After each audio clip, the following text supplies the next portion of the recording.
वाईटातूनही काही चांगलं घडतं असं म्हणतात आणि याचाच अनुभव सध्या कोल्हापुरातील कोल्हापुरी पायतान विक्रेते घेत आहेत। विशेषतः जे पायतान विक्रेते ऑनलाईन पद्धतीनं ही सगळी विक्री करतात असे युवा जे विक्रेते आहेत ते याचा सध्या अनुभव घेताना आपल्याला पाहायला मिळत आहेत। माझ्यासोबत अभिषेक आहे जो कोल्हापुरी पायतानचं त्याचं शोरूम देखील आहे आणि तो ऑनलाईन देखील वेगवेगळ्या माध्यमातून या सगळ्या कोल्हापुरी पायतानची विक्री करत असतो।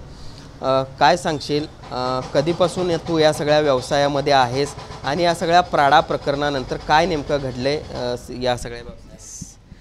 सर मी 3 वर्ष झाले या व्यवसायामध्ये आहे आणि कालांतरानं कोल्हापुरी ही कालाबाबतची मिटत जाणारी गोष्ट होती, पण ही आता उदयास आली आहे। बरेच जण जागृत झाले आहेत या कोल्हापुरी विषयाबाबत। साधारण प्राडाने जे त्यांचं शो केला होता त्यानंतर ऑनलाईन मध्ये बराच डिमांड वाढला आहे प्राडामध्ये सेल्समध्ये। नंतर सांगायला गेलं तर कोल्हापुरी चप्पल ही मुळात अस्सल चमड्याची आणि प्युअर चमड्याची ही बनली जाते। मुळात त्यांनी आपली कॉपी केली, पण आपला पूर्ण जे कोल्हापुरीचा स्टाईल आहे ते सगळं कॉपी करू शकले, पण त्यांना मुळात त्यांची नैसर्गिक चमड्याची गुणवत्ता आणि हे सगळं कॉपी करता आलं नाही। ते मुळात मोठा महत्त्वाचा मुद्दा आहे। नंतर आता सेल्सबद्दल म्हणायला गेला तर पूर्ण भारतामध्ये तर सेल्स वाढलाच, म्हणजे इन्क्वायरी खूप वाढल्या।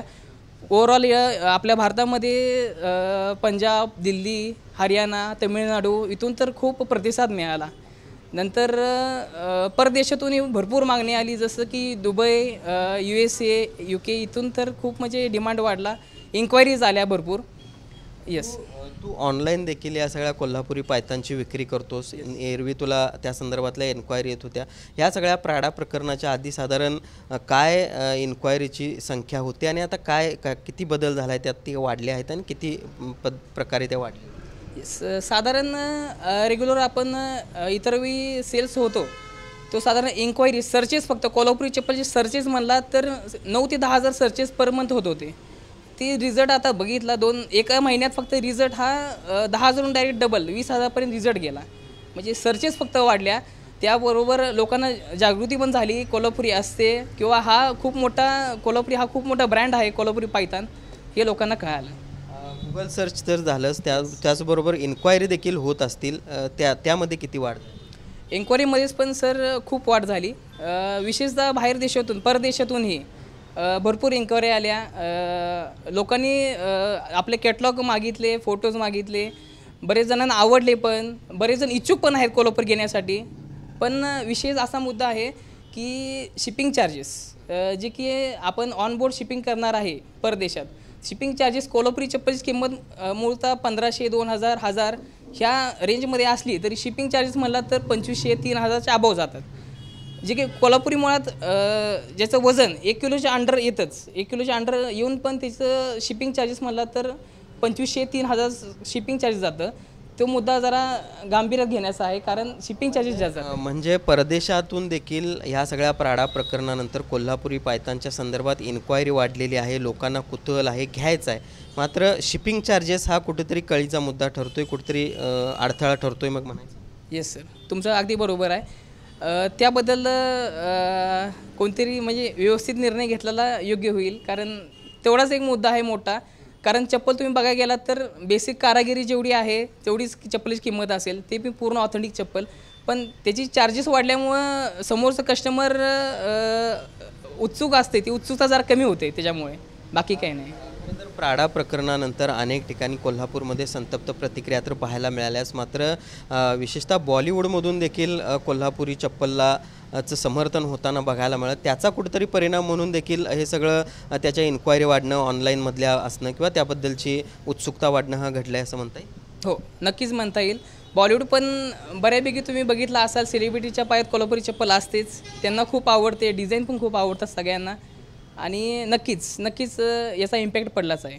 येस, भविष्यात काय आता जो तुम्ही मगाशी म्हणालात की कुठेतरी कालबाह्य होते की काय कोल्हापुरी चप्पल असं वाटत होतं, मात्र या सगळ्या प्राडा प्रकरणानंतर पुन्हा एकदा त्याची इन्क्वायरी होते, भविष्यात काय तुम्हाला दिसतंय? कोल्हापुरी चप्पलाचं उत्पादन असेल किंवा मार्केट काय दिसतंय?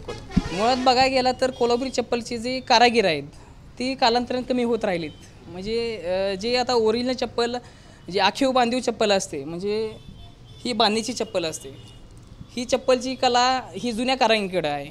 जे नवीन कारागीर आहेत यांना ही कला जोपासता येत नाही किंवा आत्मसात करता येत नाही, कारण काम पण तसं असतं. बारीक विणी असते, शिलाई असते, बारीक धाग्याने पूर्ण विणकाम असतं, जर शिलाई असते. ही कला जी नवीन कारागीर आहेत त्यांना आत्मसात करण्यास जरासा त्रास होऊ शकतो, पण नक्कीच नवीन कारागीर पण यात लक्ष घालतील ही माझी अपेक्षा आहे. सध्या तर जुने कारागीर चांगले आहेत, पण नवीन कारागीरचं लक्ष जे पेस्टिंग चप्पल आहे, पेस्टिंग कोल्हापुरी ज्याला प्रेस चप्पल म्हणतात, त्याच्याकडे जास्त लक्ष असतं. प्राडा प्रकरणानंतर कोल्हापुरी चप्पलला पुन्हा एकदा चांगले दिवस आले असं म्हणता येईल. येस, म्हणता येईल, नक्की म्हणता येईल. कारण हा मुद्दा पूर्ण जगभरात सगळ्यांनी उचलून धरला व त्याला चांगला प्रतिसाद मिळाला व जनजागरूकता पण चांगली झाली. त्यामुळे प्राडा प्रकरणामध्ये कोल्हापुरी पायतानची, कोल्हापुरी चप्पलाची जोरदार चर्चा झाली. सोशल मीडियावर देखील त्याच्यावरून प्रतिक्रिया उमटल्या, त्यावर मतं व्यक्त केली गेली. अगदी बॉलिवूडपासून ते देशविदेशामधून याबद्दलच्या प्रतिक्रिया आल्या आणि त्याचा एक चांगला परिणाम झालेला आहे. तो म्हणजे देशाबरोबरच विदेशातून देखील आता कोल्हापुरी चप्पलबद्दल इन्क्वायरी होते. त्याच्या संदर्भात माहिती स्थानिक विक्रेत्यांकडून जे ऑनलाईन पद्धतीने या सगळी चप्पलाची विक्री करतात त्यांच्याकडून घेतली जाते. या विक्रेत्यांना अपेक्षा आहे की इन्क्वायरी वाढत राहील आणि कोल्हापुरी चप्पलचं मार्केट जे आहे ते विदेशात देखील जाऊन पोहोचेल. मात्र शिपिंग चार्जेस हा त्यांच्यासाठी एक मोठा अडथळा ठरतोय. त्यावर देखील लवकरच तोडगा काढला जाईल अशा पद्धतीची अपेक्षा देखील या निमित्तानं हे ऑनलाईन कोल्हापुरी पायतान विक्री करणारे विक्रेते व्यक्त करताना बघायला मिळत आहेत. जर्नलिस्ट सुनील काटकरचं भूषण पाटील, TV9 मराठी, कोल्हापूर.